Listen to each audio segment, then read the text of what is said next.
I think I made milkshake and it just brought all the boys to the yard, and we need to turn off the blender. Yeah, and we just need to chill now. Genuinely, my biggest fear when I decided to take that sort of break as well was whatever God's plan is, it will be better than ours, you know? And He doesn't run out of time.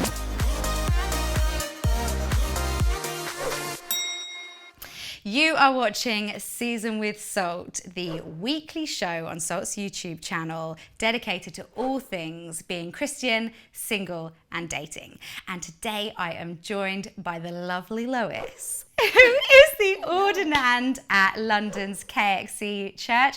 We are going to be talking about what it looks like to take a break from dating. I've heard more and more people saying that if you're putting real weight on dating and it's taking all your headspace and actually sort of like meaning that you can't be present, you can't be in gratitude for what you have and detracting from your spiritual life. Why not just take a break? When you're single and when you want to be married, it can turn into a bit of a kind of chaotic kind of like, I've got to get out there. It can be a really consuming thing.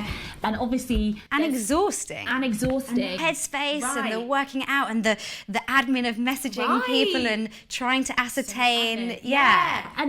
All that stuff and like, you know, being rejected and having to get back up again and all that stuff. I think it can take its toll on you. And I think as a Christian, like in a Christian context, but maybe even like for someone who isn't a Christian, I think I would definitely recommend that kind of moment of switching off from that and coming back to God, coming back to like the reality of who you are, your identity, not getting that kind of identity fixed from, you know, like, does someone like me, do they not, like all that kind of like almost like that rebuilding and like coming back to like what's important. I think I would definitely recommend it, particularly like if you have been through a phase where you've kind of been like beaten down, because I think it can, like the dating process, it can be tough and it can leave you a bit jaded, and so I think there's nothing wrong in saying I'm just going to take my foot off the gas a little bit and come back to what's like truly important, like foundationally important, and be ready to come back out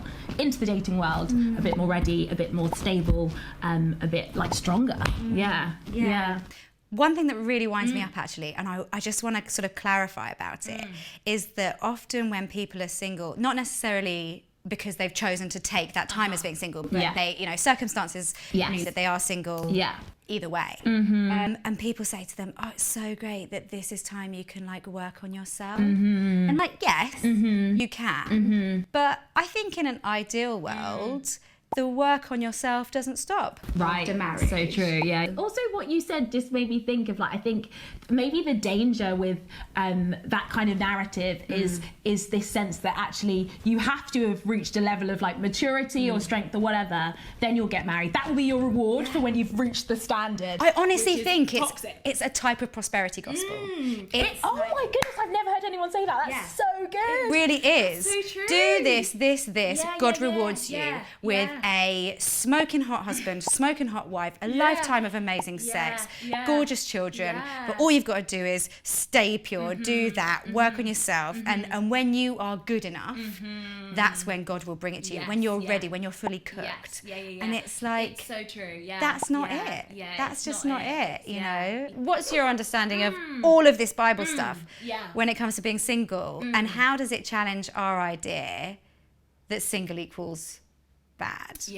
I think it's a massive challenge, because I think you can't deny, just as you said so beautifully, that narrative from Paul of like, I think, you know, being single is great. Not only being single great, but it's better for you to be single, which just flies in the face of everything that is within our culture, and I think so much within our understanding, even within the church, of what we should be striving for and aiming for. And I think it's hard to hold the tension 100%, because I think we were built for relationship. We were built to like want to be in community, and you know, marriage and dating, that's part of that. And so I think it's hard to hold that tension with that whole thing of like, it's good to be single. But I think what we need to remember is that is truth. But I think it is hard because we feel the wrestle within ourselves, we feel the wrestle within society, and I think that's why it is so important to come back to God's words, come back to, you know, those words of Paul, and let that challenge us. And if that feels like agitating in our spirit, like let that, you know, why am I wrestling with that, and kind of let that do its work within us. Yes. If you're enjoying this conversation, don't forget to hit like and subscribe so we keep popping up for you in your notifications and you can keep engaging with our encouraging Christian content. Under what circumstances would you say it may be a good idea for you to consider actually cutting off the idea of dating for a while? Where it might feel like actually the idea of dating, the idea of getting married actually does feel like a bit of an idol in your life. Obviously this would be directed to a Christian, but where that feels like actually this has become something that feels like it's this or bust kind of thing, I would definitely recommend someone to like taking a break and like going through the wrestle of like, actually has this become more important to me than Jesus? Genuinely, my biggest fear when I decided to take that sort of break as well was I am too old to waste 6 months or a year not pursuing a relationship now, and I cannot sacrifice that time. So I was 28 back then and definitely running out of time and panicking At 28. Funny how the line moves. I haven't reached the panic line yet, and it just, you know, keeps going further and further away. The goalpost, the finish line.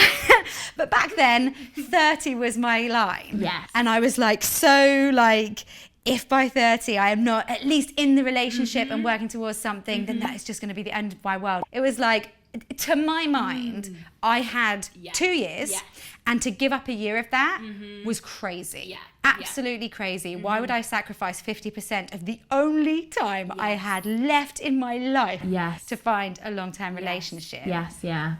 Thoughts? Interesting, that whole thing you said about 30. I think that's so massive. So many of my friends, you know, I'm 31 now, so had that whole stream of people turning 30 and that feeling like a real benchmark and a real like, okay, we need to get our act together. And so the idea of voluntarily giving up crucial time just feels crazy. You know, it's like every moment counts. Every second that you can be, you know, out there, getting out there on an app or meeting people already, whatever it is. But I think it's so interesting what you name there, that thing, the word fear, because I think it is a fear, and it is something that actually is, you know, it feels rational, but actually it's unfounded. One that, you know, there's no end point on when you have to be in a relationship by, you have to be married by. But do you know what? This is so funny, and it's not specifically for this context. It's actually an Easter message I heard, but someone on Easter had written in chalk on the pavement and posted on, it was Sisterhood for Girls, which is a great Instagram account, posted on there, and it just said, a lot can happen in 3 days. I was like, shivers. And actually, like, okay, me meeting a partner is not as big a deal as the resurrection. And I'm happy to own that, you know. You know that. I know that. I know the ranking system, okay. But like, if that thing, that not just life-changing, but world-changing, transforming, absolutely spectacular, where would we be without it? Event can happen in 3 days through God's power. Why are we worried that in 3 years that partner isn't coming? Right. You know? Exactly. Like, whatever God's plan is, it will be better than ours. Yes. You know? And he doesn't run out of time. That's it. That's our anxious, you know, presence in that, isn't it? It's not, so good. Choosing a single season, and I'm just going to use the cliche. Go on, you did. Choosing a single season, jumped in, is an act of bravery. It's an act of trust. It's that stepping out in faith. And I would say, if someone is watching this or hearing this and thinking like, oh no, I think this is me. Like, go for it. And if you trust the fruits of that will be incredible. Yeah. What would you say to someone who feels like they're like cusping? They're like, oh, hang on, is this a stir? Is this a call? Am I being pushed in this direction? Like, what do you think they should know, they should consider? I think they should maybe just interrogate that stirring. Like, is it fear? Because I'd say to you, if you think it's fear, then I'd say maybe just give it a go. I mean, it doesn't have to be 6 months. It doesn't have to be a year. It could be a few months. But if it's fear that's holding you back, then I'd say you just tell that fear to be quiet and jump in and like you said, that there's that whole thing of like, I haven't got time. Again, I think if that's a factor, then again to maybe just quieten that voice and again jump in. I love what you said about it being an act of courage, because it is. And I think it's probably one of the most courageous things you can do if you're in that place of like, but you think this is something you should be doing. All right, one last thing that I just thought when you said like, oh, it doesn't have to be 6 months, it doesn't have to be a year, is that at the beginning of 2020, I didn't realise I was going to have such a limited dating life then. I didn't realise that literally the first 2 months were all of the dating time we had. But I had a bit of a disappointment around Christmas.